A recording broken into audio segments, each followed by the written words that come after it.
A very good morning to you Nigerians and good morning to Lagosians. This is Impact 102.1 FM and this is the newspaper review reaching you live from our studios.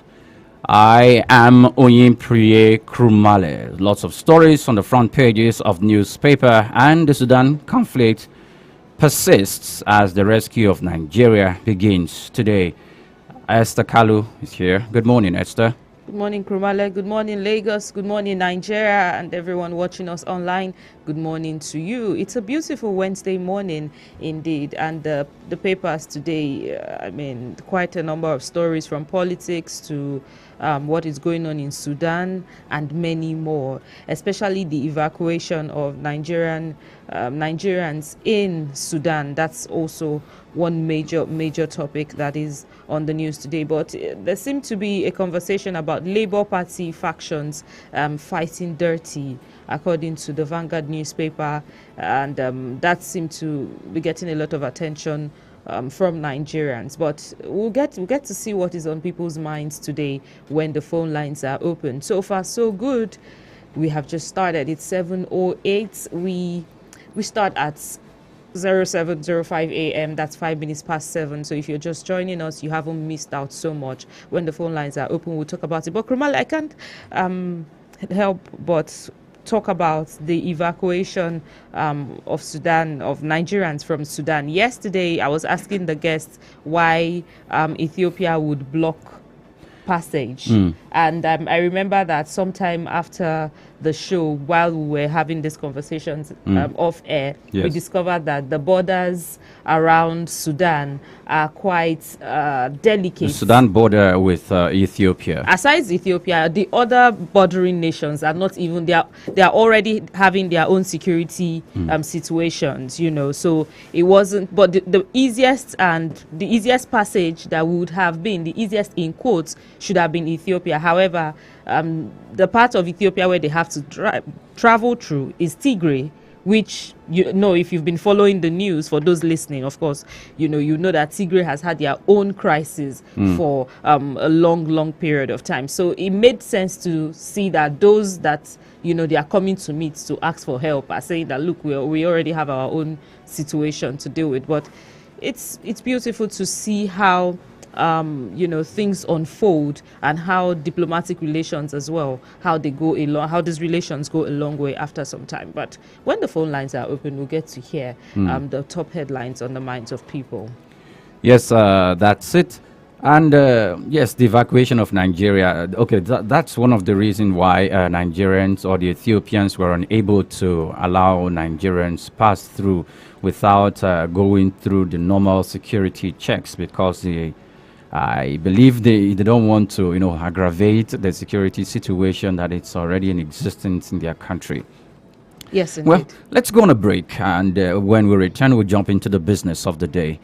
It's a newspaper review for Impact 102.1 FM. Do stay with us. Join us Mondays to Fridays at 7:05 a.m. to 8 a.m. for freshly baked stories on the newspaper review at High Impact 102.1 FM. Follow us on social media at High Impact 102.1 FM or call 0700 1021 1021. You can also send WhatsApp messages to 0907 224 5018. High Impact 102.1 FM, your urban lifestyle station. Do you know bad production can kill a great content idea? Do you want to have a photo shoot, audio production, or do you need a professional voiceover artist? Do you simply want unmatched cinematography, video production, or just event coverage, such as weddings, birthdays, or burials? Or do you need a space for meetings or conferences? All these are possible with High Impact Studios. Don't bring down your creativity, let's help you take it high. And out of this world with our state-of-the-art equipment and first-class studio space. We give you the quality you deserve at the best rate. For more details, call 0706 393 5694 or 0915 958 1881. High Impact Studios, the future. Join us Mondays to Fridays at 7:05 a.m. to 8 a.m. for freshly baked stories on the newspaper review at High Impact 102.1 FM. Follow us on social media at High Impact 102.1 FM or call 0700 1021 1021. You can also send WhatsApp messages to 0907 224 5018. High Impact 102.1 FM, your urban lifestyle station.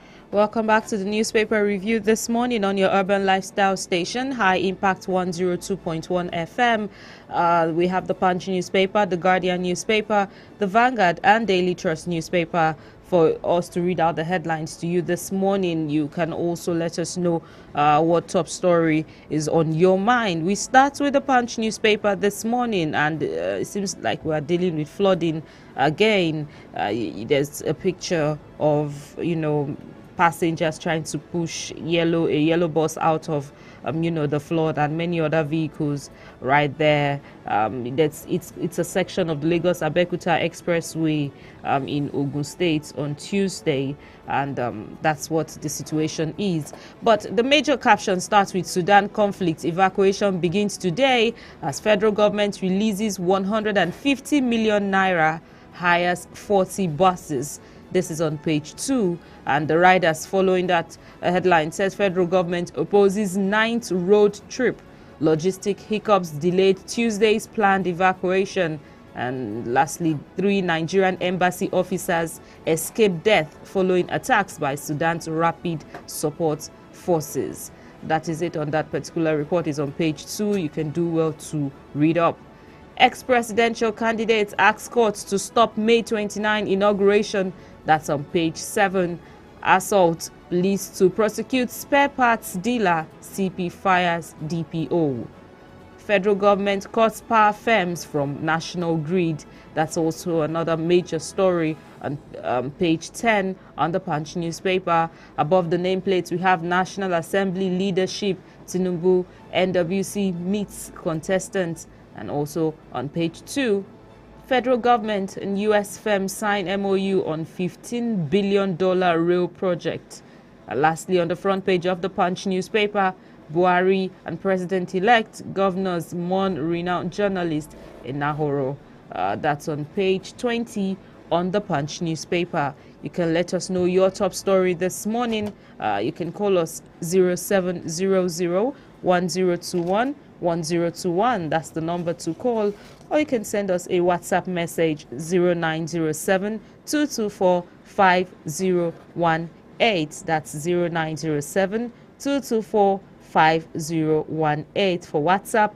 We're live on Twitter at High Impact 1021 FM, on YouTube at High Impact 102.1 FM.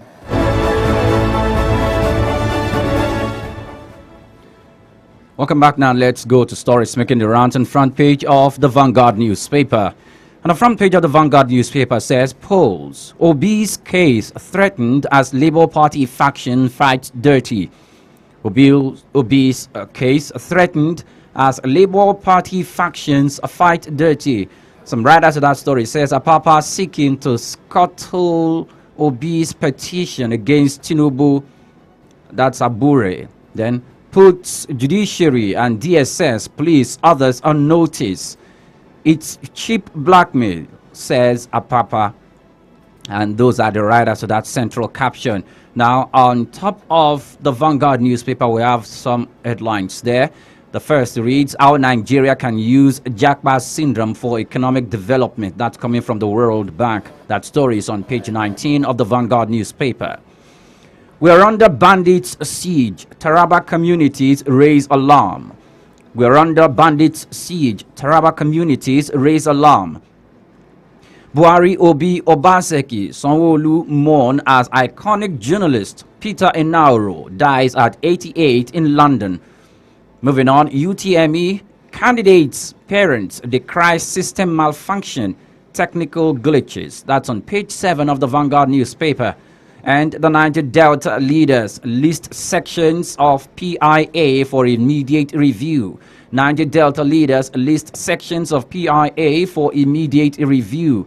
Now we move to other parts of the stories making the rounds. On the front page of the Vanguard newspaper, we see the President Muhammadu Buhari and the Ghanaian President Nana Akufo-Addo at the third extraordinary session of the Head of States and Governments of the Gulf of Guinea Commission in Accra, Ghana. You can see the pictures there. Mr. President was having a conversation with his Ghanaian counterpart.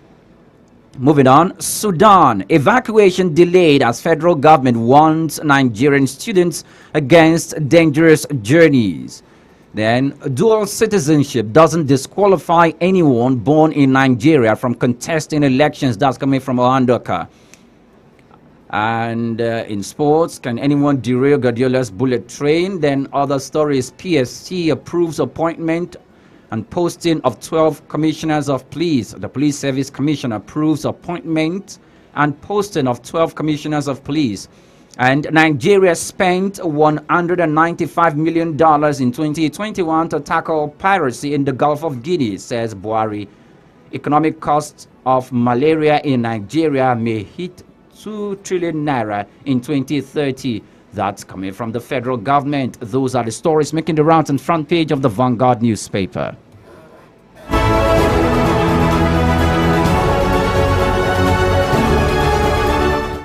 0700-1021-1021. That's the number to call. Let us know your top story this morning.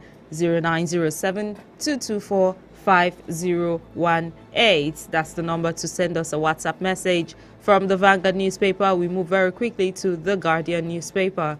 The Guardian newspaper starts with Sudan crisis, federal government to airlift stranded Nigerians via safe routes, warns against treacherous journeys. That's it on that particular headline. But away from that, still talking aviation. Now, airfares hits new high as foreign airlines settle for 582 naira per dollar. This is on page 6. If you're traveling anytime soon, you need to get these details if you're traveling by air. You're replicating Buhari's distasteful foreign medical trips, Huriwa tells Tinubu, and that's on page 5. Darkness looms as TCN moves to disconnect defaulting discos and Gencos. I don't even want to get into the details, but it seems like some parts of Nigeria is not experiencing the power failure. It seems like some parts are experiencing it seriously, but this one is on the Guardian newspaper. Interim government constitutionally forbidding fruit still tempting 30 years after. That is on page 4. And lastly, on the front page, not lastly, on the front page of the Guardian newspaper, prosecutional challenge, politics may set fleeing Adamawa wreck free. This is on page 6. Yes, page 6 on the Guardian newspaper. The last story, I already took that at the beginning, that Sudan crisis, federal government to airlift stranded Nigerians via safe routes, warns against treacherous journeys, and that is on page 3 on the Guardian newspaper. Do well to let us know your top story this morning. The phone lines are open, 0700-1021-1021. We're streaming live on Twitter at High Impact 1021 FM, on YouTube at High Impact 102.1 FM.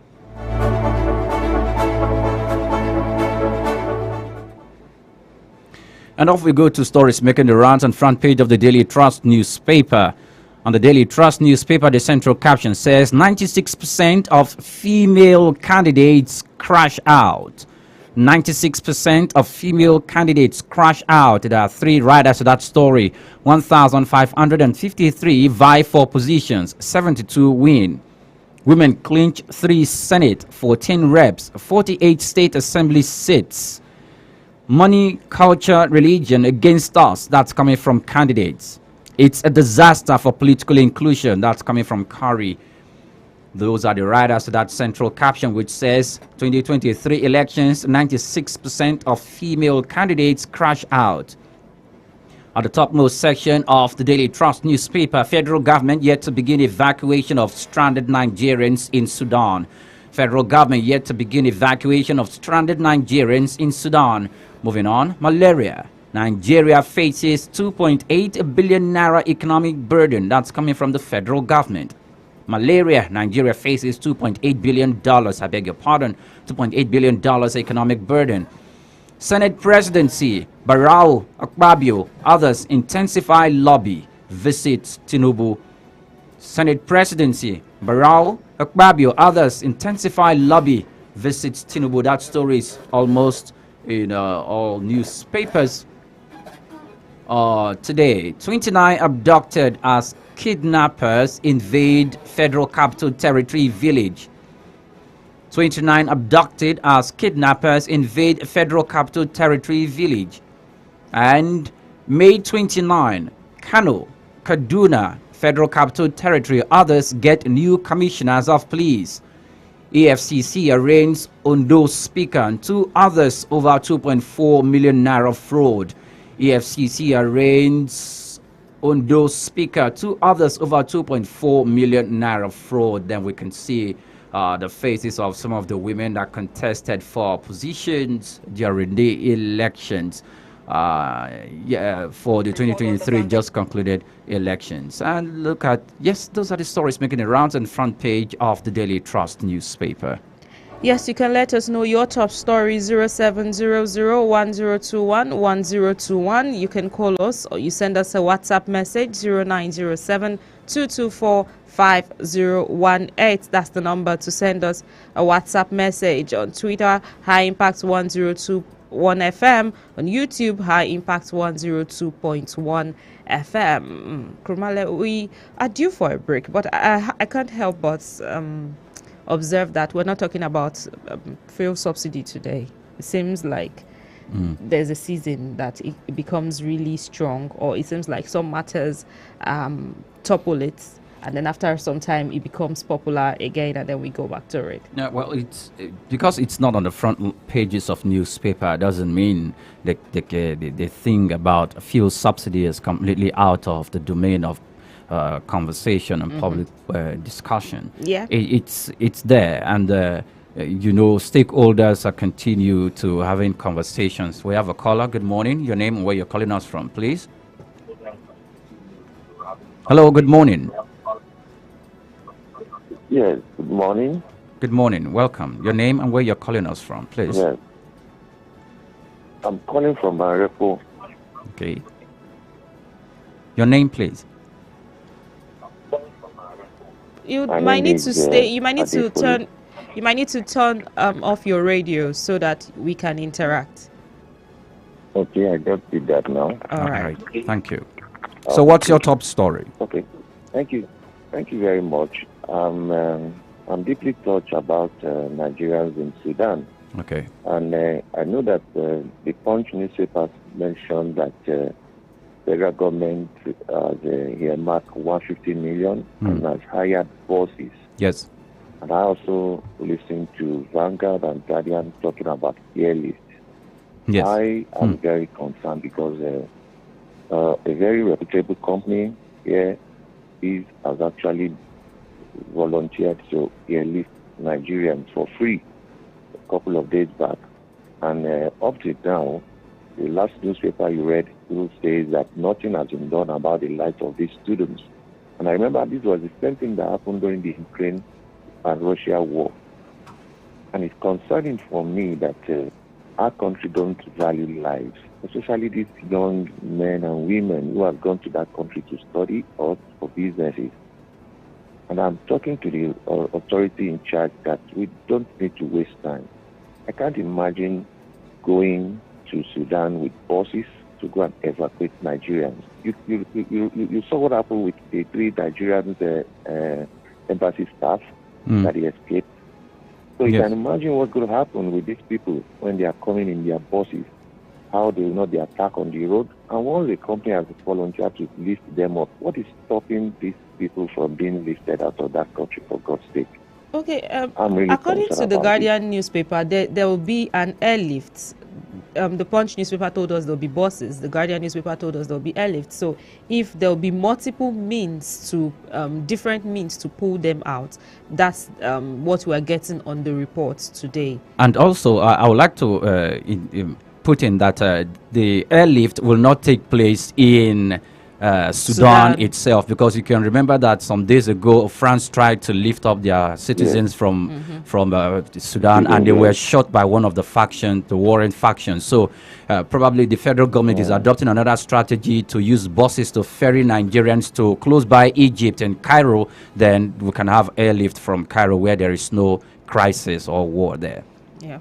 But we appreciate the concern. We'll bring more details as it unfolds. Let's just pray for them, and let's pray for this smooth airlift to get our citizens back into the country safely. Yes. Thank you very much. Thank you you. guys are doing a good job. Thank you Thank you so for much. your time. Yes, indeed. The Sudan situation is coming. Calls for great concern. It calls for great concern. And we just can't wait to have our Nigerians back from that place where it is even getting Nigerians to even relax and believe that the government, because if being in a place where there is where there are no communications, where whatever the government says, they might not. The chances of getting the exact information, yes, is my concern if right there's now. no power, how do they charge their phones? How do they Yes. get You can imagine families trying to call their wards and maybe the number is switched off or something. So the federal government asking Nigerians not to embark on treacherous journeys really is where the concern also should be. And it's just 72 hours, what's they call? 72 hours ceasefire that's currently existing now. I think 24 hours plus is gone. So we have 48 hours to make sure that our brothers and sisters are, successfully evacuated from the war zone. Yeah, we'll see what it looks like before the end of the day, and then come back with updates by tomorrow. So you want to stay tuned, you want to keep listening to that, even you want to keep listening to the news and reading up what is going on concerning the Sudan conflict. It's 7:29 a.m. We'll take a break now. When we come back, we would be talking with our guests. You want to stay tuned. Newspaper review, we'll be right back. You're looking for an avenue to blast your brand? Why not let us be your detonator at High Impact Radio 102.1 FM with Got You Covered. For advert placement, sponsorship, partnership, call us on 0706 393 5694, 0915 958 1881, 0902 745 3931, or send an email to info@highimpactstudio.com.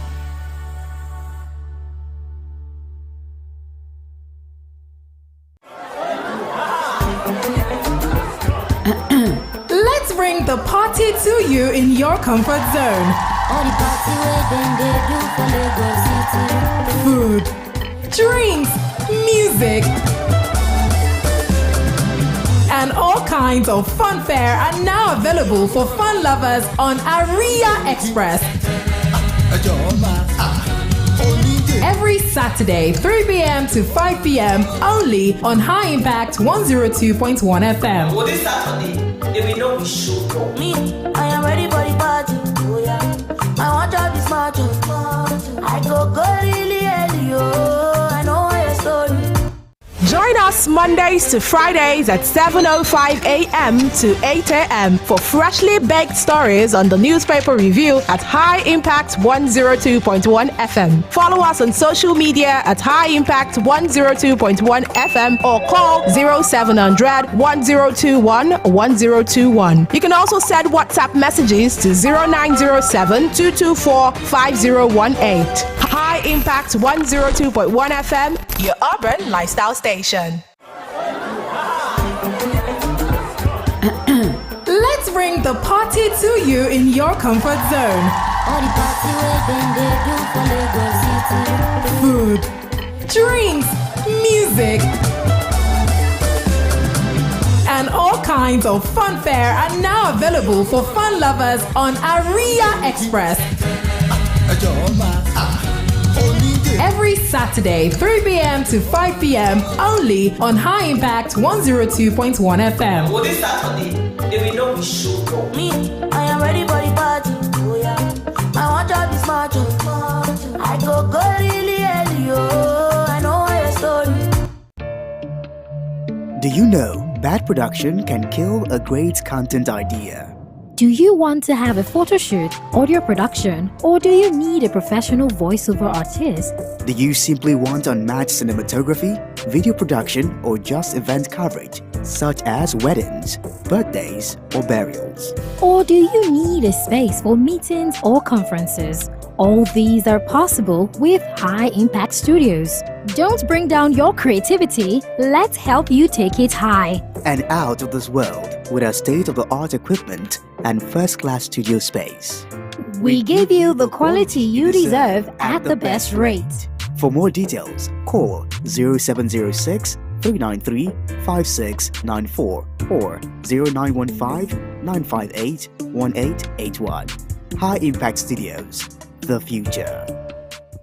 Join us Mondays to Fridays at 7:05 a.m. to 8 a.m. for freshly baked stories on the newspaper review at High Impact 102.1 FM. Follow us on social media at High Impact 102.1 FM or call 0700 1021 1021. You can also send WhatsApp messages to 0907 224 5018. High Impact 102.1 FM, your urban lifestyle station.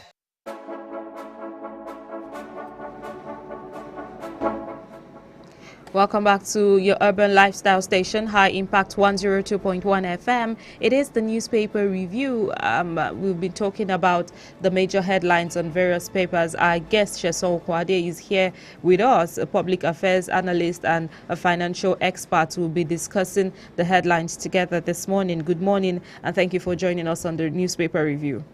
Good morning, Esther. Good morning, Prayer. And Esther, welcome back from your break. Thank you. Thank Good you morning, so Mr. much. Sheson. Welcome. Let's talk about the evacuation of Nigerians from Sudan.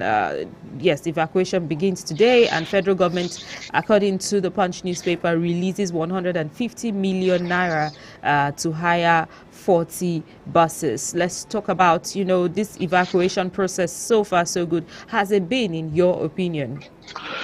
Thank you very much. My reaction to that news speaks volume of how our leaders actually value the citizen of this country, forgetting that Section 14 subsection 2 of the Nigerian Constitution, 1999 Nigerian Constitution as amended, states that the welfare of the citizen, security and welfare of the citizen, both within and outside the country, is the duty of our leaders. We understand the plight of the government of saying that you cannot fly to Sudan as we speak, and that's why we are making alternative way by going through the road and the likes. But we expect that if much is done within this country, as much as the students we are hearing and the citizens that are in Sudan would definitely reside here in our country and do a lot rather than being trapped. You ask yourself, what's the value proposition, pardon me, for people to travel to Sudan? It's when you don't have any other thing working for you. You look for alternative, and whatever that brings your way.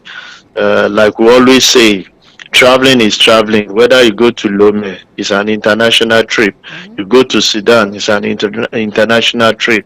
And people will be, proud to say that they're out of the country because we are not getting the value expected within the country. And as regard the money earmarked for the trip, these are money we would have expected that this should be possibly used in developing the nation, considering the plight that you have to be spending so much on country. Basically, majority of the country in Africa are facing one issue or the other in terms of insecurity and leadership crisis.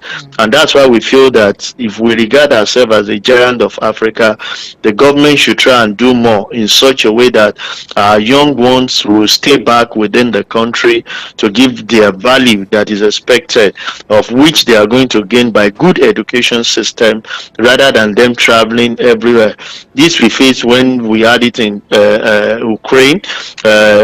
We've had such people traveling as far as Australia or to go and get education that we feel that we can get here if our government is actually intentional and they have the political will to make our education sector work. It's quite disheartening, but let's see how far we can go. Yesterday they were supposed to, but there were failures. But we hope that they will have a leeway through today to make sure that these children and the citizens that are there have a safe landing back to the country. Talking about the amount spent, the amounts proposed, 150 million. I like us to, keep that aside for a moment, and let's talk about, how this. Some analysts have said that the process is taking time, and that the the federal government were reactive, were not proactive. And I'm concerned, how proactive enough can you be to prepare for a conflict happening in another nation? Sometimes it feels like you would not know. No one knows that there's a war that is going to come. But if just looking at it, is it expected that the federal government should prepare for things like this? Because it happened in Ukraine, and there was also another time where Nigerians had to be moved from South Africa, and now it's Sudan. So is this supposed to be prepared for, or is it something that we cannot be ever so ready to do? Yeah, if you look at the reaction of other country to their citizen out there, you definitely ask yourself that what happened to us, a sovereign nation, Nigeria. I'm sure you know US picked their citizen out there. UK did the same thing, even amidst the crisis that was actually happening there. And you look at Nigeria being the giant of Africa to have moved in the same swing in evacuating our citizen out of the place on time.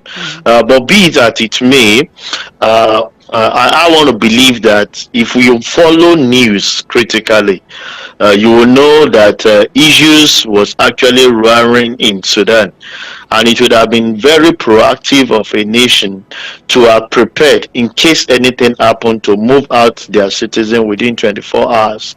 At the beginning, you may not have immediately the closure of the airwaves and the likes.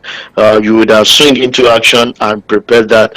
But because most of the time we feel that it may not happen, and eventually it will happen, I will be struggling. As we speak, even the airpiece that is offering to go and evacuate, I'm sure you know, no airline, in times of war, they shut their airports. No airline can land in there. I'm sure it's the country around neighboring country. Yeah. And evacuating from Sudan to the neighboring country by road is not something that it's going to be easy, because even the border by now would have been close monitored, so that there won't be external invasion into the nation for what they are doing. So it's not something that is easy, but we would have expected the country to be kind of prepared that immediately that thing happen within 24 hours, we can swing into action like we have other civilized country did, knowing critically the importance of the life of their citizens. But by and large, they are putting in their best, and we hope that we'll have a better news today of the evacuation of those citizens there. As regard the money, I will always say that's a budgeted amount. Just most of the time when we have a budgeted amount for such program, we hardly hear the actual, whether it's over or under, and that's what gives so many citizens questioning to say, this amount that you've earmarked, on the long run, did you spend half of it or much more? And that's where accountability comes to bear. Most of the time is the budgeted amount that is allocated for a project we hear. We do not hear the actual after the execution of things like this. And that's what raising the question of average citizen on things that are happening in the country. Okay. Mr. Sheson, thank you very much. Now let's move to another story. It's on the front page of the Guardian newspaper. It says darkness looms as TCN moves to disconnect defaulting discos and gencos. When I saw this story, and I was not just thinking about disconnecting the discos and the gencos. I was thinking about this. The people that the discos and gencos are servicing, are they going to be suffering this because there are principles that regulate the power regulation, power transmission, and generation in the country? So who is going to be on the receiving end? Definitely, it's you and I. When you go out to the central place of giving supply to the citizen, which is the disco, you and I would definitely feel this. You see, the market operator have actually been raising so much concern about the default on the part of the disco in meeting up their obligation to TCN, who transmits this power to them for distributing. And it's not far-fetched, because most of the citizens are not getting the necessary value that is expected in terms of, one, how accurate are the bills that they are getting, which implies that everyone by now, we expect that, should have access to meter in such a way that you can accurately bill them rather than estimated billing. So some of these estimated billing are what accrue the bill on the part, because some people, you will see them, they give them bill of 20,000, they go ahead and pay 5,000. And even some of the people that are using prepaid, how much are we monitoring in such a way that they are not bypassed or having energy theft? You see, discover that this technology has not been introduced in such a way that these people can be monitored. You discover that even the staff of some of these disco are compromising the standard by not having the right information to the disco, all because of their personal greed, and that is impacting on the distribution company not being able to fulfill their obligation to TCN that gives them, the market operator that gives them the light. So it's a chain of issue that needs to be tackled right from the grassroots till that place. If you're unable to recover the cost of what you are getting on a particular DT, that's the transformer that is allocated to an area, because the people are not actually metered the way it should, then the effect of it will impact on you being able to fulfill the obligation to the person selling that power to you. So I feel that the disco has a lot of work to do. Some of them are already having a closed range to make sure that every customer on each transformer is metered, so that you can accurately, the meter that you have on the transformer is summing up to the cumulative of supply of what those citizens or the customer on that transformer. And with that, you can be able to manage your ATC, which is the technical losses by bypass or people taking supply where they are not supposed to be. So I feel the disco still have a long way to go in the way they carry out the reticulation, monitoring of their meters, provision of the meters in such a way that the customer can have the confidence of making their payment, and via that they will be able to fulfill their obligation to the market operators, which is actually threatening them to be disconnected. Okay, let me butt in, Sheson, concerning this provision of meters that you mentioned for customers who don't have access to it. What is supposed to be the ideal process to get it, if at all they say, okay, we want to get metered and we want to go through the right channels? Yeah, well, each disco has their process of applying for those meters. As we speak currently, there is this Mr.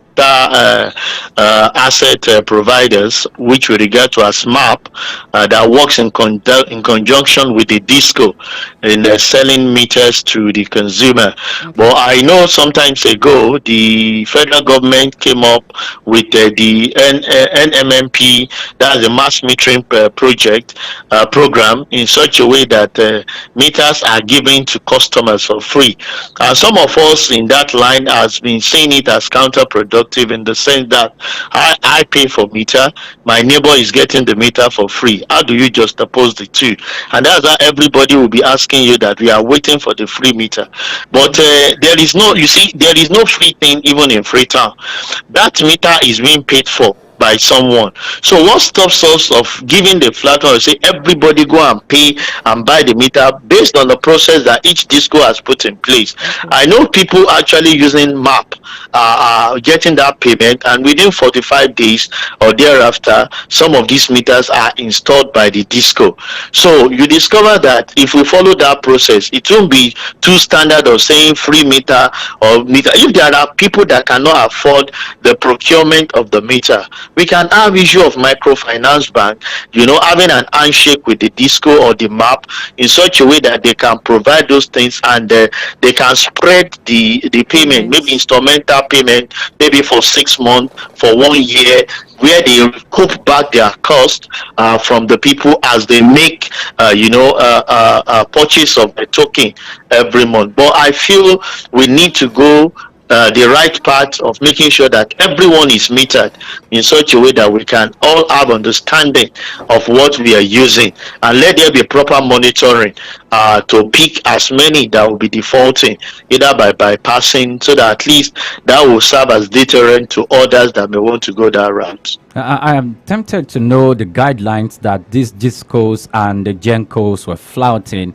that will want to make the Nigerian transmission company to disconnect them from the national grid, because if the TCN just looked at the laws that were flouted by the gencos and the discos without considering the people at the receiving end, it's the purpose of this of dealing with this is already defeated. So on the other hand, let's look at how this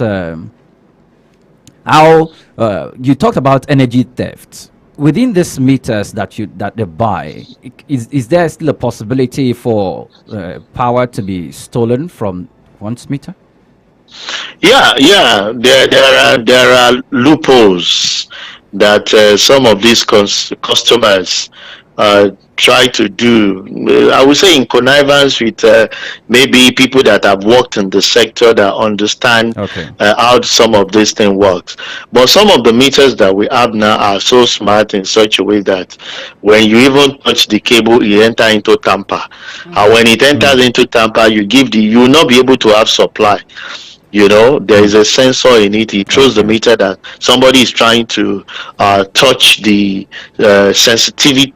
sensitive part of the meter, and it throws the meter to tamper. And when it enters tamper, it will not give supply to you. You'll be seeing meter supply on the meter, but you will not see meter light entering into your house. So with that, you need a clear tamper code, which only the disco can generate. So in that process, they will investigate the cause of that meter entering into tamper, and if it's discovered that it's not the way they left the installation of that meter, you will be penalized for tampering with the property.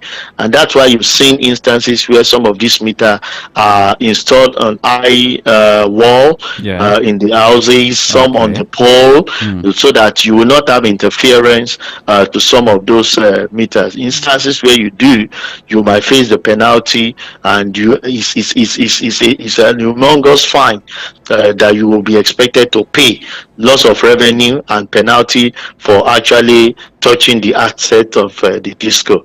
So there are in the new meters that we have now, there are sensors that actually monitors those things when you tamper with it.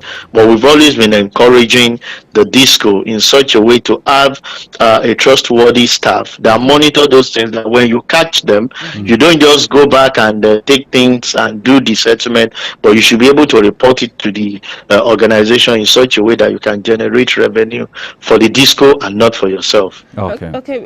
I'd like to move on very quickly because of our time to politics now. The Vanguard newspaper gave us a report this morning saying, polls, Peter Obi's case threatened as LP factions fight dirty. And this is because the crisis rocking the Labour Party took a fresh dimension yesterday following allegations by the Comrade Abure-led faction that the Apapa faction had approached tribunals seeking to withdraw all cases involving the party's candidates challenging the outcome of the 2023 general elections. There had been arguments, people saying that it's normal for, parties to have disagreements and things like that, while others are saying, oh no, this is really deep, and if mishandled, it might not go well for Peter Obi. Now, let's talk about these particular faction fights going on in the Labour Party. Yeah, it's quite disheartening because people like us consider that Labour Party will be the opposition to check the activity of the party if eventually they have their way in the court, so that APC, PDP, like what APC did to PDP, then Labour Party can be the one to checkmate the activities of some of the things to be carried out by APC. But quite disheartening that the house that is divided against itself may not be able to achieve that which is expected of them. Having factions not agreeing on the position of things would definitely water down the power of the opposition to the ruling party. But isn't it normal that there are disagreements, there are, internal, I don't want to say crisis now, in political parties? Wherever there are humans, don't you think it's just normal for some sort of disagreement to take place? Yes, we expect such to happen, but we should be able to manage our internal crisis. It happens too in all other parties, APC, PDP. You saw what happened in PDP before the presidential election. You saw the same thing in APC. But how you are able to manage your internal democracy in such a way that it does not jeopardize your purpose of existence is what is very much critical. You are bound to disagree, but one thing we keep asking ourselves is that if you have the same mindset, you have the same ideology, why the serious disagreement that will jeopardize the effort of the existence of that particular party? Okay, Mr. Sheson, sorry to butt in here because our time is fast spent. But before we go, allow you to leave. There's this thing about this story we're talking about. Isn't it possible that an opposition can be sponsoring the division and the fraction in Labour Party? That's also another thing, another thoughts that a lot of people are saying. Well, politics is deep. It's very much possible, but those that owns the party themselves should be able to filter out those who have the mind. That's why I said ideology. You don't just galvanize together because you want to gather together. Most of the time you have people being sponsored into the opposition to have understanding, they are loyalists, to have a feedback to them in order for them. It's obtainable everywhere in politics. But you that actually establish that party should be able to stand firm on your ideology in making sure that whosoever must have been sponsored to derail the ideology of that party do not have their way. It might come in like a saint at the beginning, but as you go on, you start seeing the traits that these ones are really not in support of some of the things that we are doing, not escalating to this level where we find ourselves. It's very much possible. That's politics for you. But the owner of the party should be able to put themselves together in such a way to mitigate such people hijacking the party to water down their power. Okay. Thank you so much, Sheson Okwade, for your time this morning on the newspaper review. Thank you very much, Priye, for having me. Thank you so much, Esther. And to all our listeners, have a very wonderful midweek Wednesday. Okay, you too. Yes, that's where we will draw the curtain, because this particular case about Labour Party is generating tantrums out there, and a lot of people feel it is the hand of Esau, yet the voice of Jacob, which means that an opposition could be sponsoring this move in the Labour Party. Well, this is it's just the timing, and especially because what they are trying to get is delicate, and that's why it seems like even their internal crisis might affect their general, what's the word now? Their even bigger if your picture. party is having an internal crisis, you do not go to the courts. Yeah, where your party is contending with another That's political what I'm party saying. and telling the courts to nullify or that your party should withdraw. Yeah, it's looking really, it's looking so Politics. It's all political, but it's good anyways. Well, this is where we draw the curtain this morning on the newspaper review. I'm Oyin Priya Kurmale. Many thanks for listening. And I am Esther Kalu. Till I see you next time, do stay safe. Bye-bye.